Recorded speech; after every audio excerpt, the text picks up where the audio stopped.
He who the gods want to kill, they first make mad. When you realize that you catch yourself making decisions that are invariably going to cause your doom, then you know that the gods are no longer on your side. I think Bawumia has been committed to choosing Napo as his running mate from the very, very beginning. And Kwame talks about whether this reflects on whether Bawumia is his own man or not. I will say that unfortunately, and I'm starting the sentence with unfortunately, it does reflect that Bawumia is his own man. He's making his own decision here. He's making his own bad decision. Unfortunately.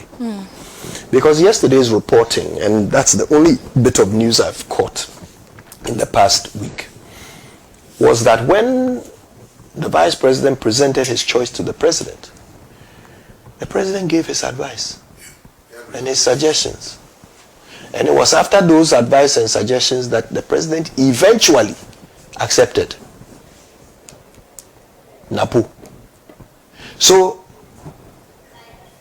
the person who we think is the puppet master behind Bawumia, even he wasn't able to change Bawumia's mind on this complete car crash of a choice. Even the puppet master, the so-called puppet master, couldn't change Bawumia's mind. Because Bawumia's mind has been made up a long time ago. And you see, if you know the vice president, you will understand his weakness. His weakness is for figures. And his understanding of figures. Yes.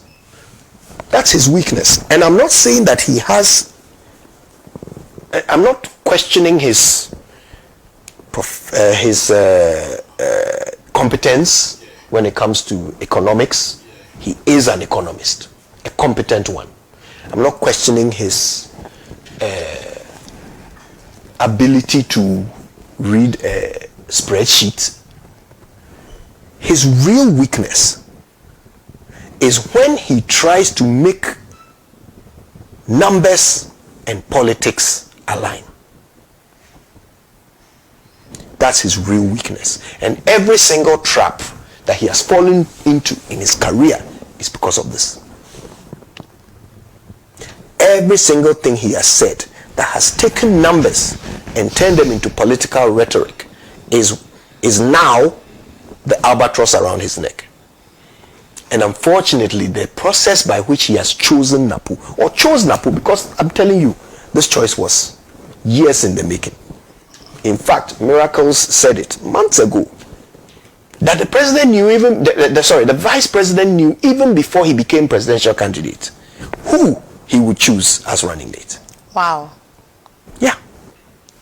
Because he's guided by his desire to make the numbers and the politics fit. So what are the numbers? The vice president has made two assumptions. One is completely correct, one is completely wrong. His first assumption is that the NPP has an uphill task of winning this coming election. The disaffection across the nation is widespread. So they have a very difficult job of winning the election. However, if the NPP wins more than 75% of the Asante region alone, they can stop counting the rest of the votes because they will win the election by all reasonable estimations. This assumption is correct. That's Dr. Bawumia's theory on which he's operating, and it is correct. Then he makes a second assumption, that the best way to win 75% or more of the Asante region is by having Napo as running mate. This assumption is entirely wrong. And I am not sure how he arrived at it. But it's wrong. It is wrong. Napo, hey, the minute this man is announced as vice president, shall candidate, have to understand that the MPP is one comment away from losing the election. On any given day, they are just one disrespectful comment away from losing the election. One ethnocentric comment away from losing the election. One misguided, downright ignorant comment away from losing the election. Because they've chosen Napo. I don't agree with lawyer who says that Napo rather is dirtying his hands by associating himself with Bawumia. No. Napo is the kind of personality who would dirty even Mother Teresa's hands. Because every time he's talking, you're scared. Every time he opens his mouth, you're worried about who he's going to offend. Because he has absolutely no sense of awareness of who he is in the grand scheme of things. He thinks he's the hero of all of our stories.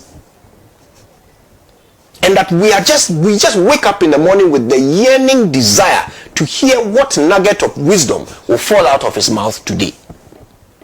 That's who he thinks he is in our lives.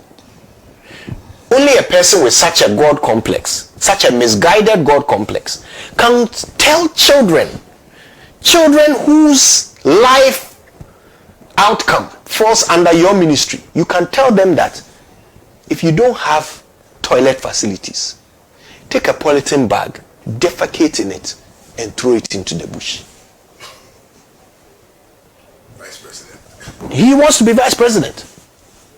We are expecting him vice president. But you have to ask yourself, where did he get the comfort from? I want you to put yourself in the shoes of someone who is saying this to students. And imagine, okay, as a sector minister. Yes, sector minister saying this to students. After you've taken your salary for the month to solve their problems, then you go to them and tell them,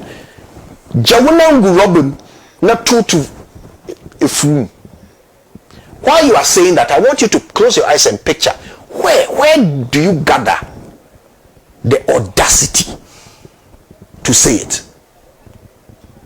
Whatever the source of that self-inflation, it must be endless and uncontrollable. He cannot be a person in control of his utterances. He can't.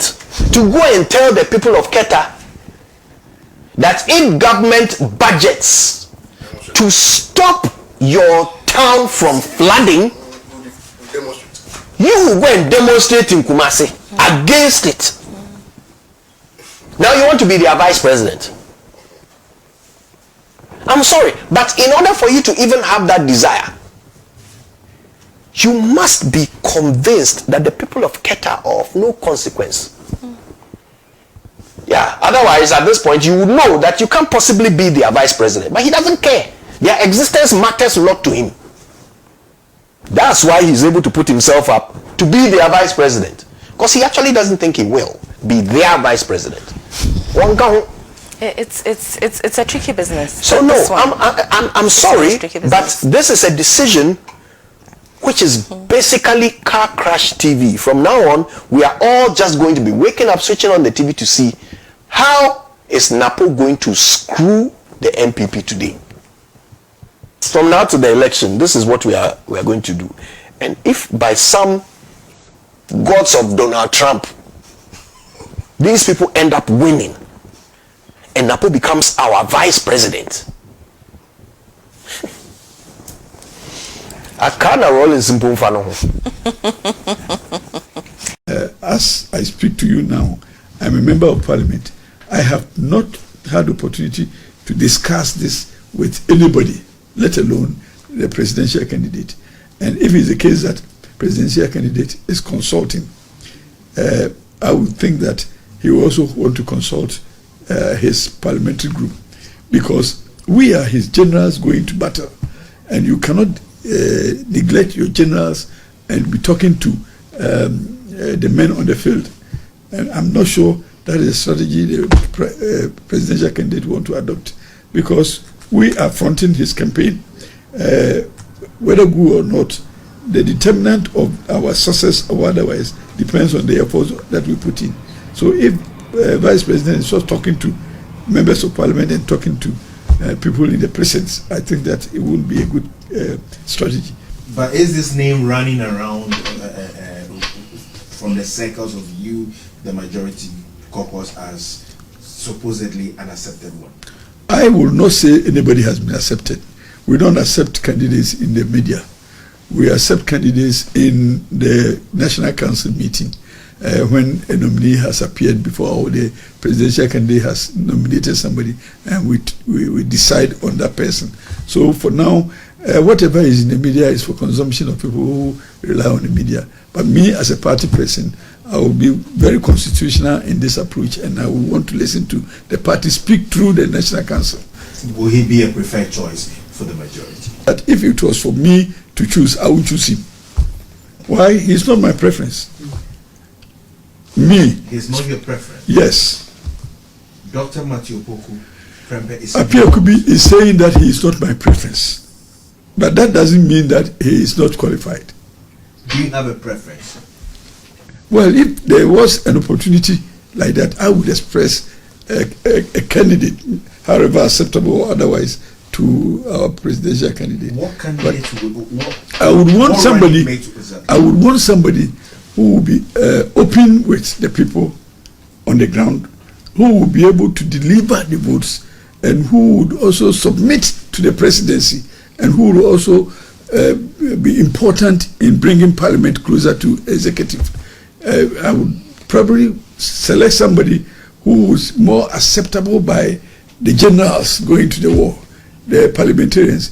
We should find somebody who, if the presidential candidate is not there, he will hold the hand of a member of Parliament and go and conduct campaign in that member of Parliament's constituency. I don't see that happening in this equation. He doesn't have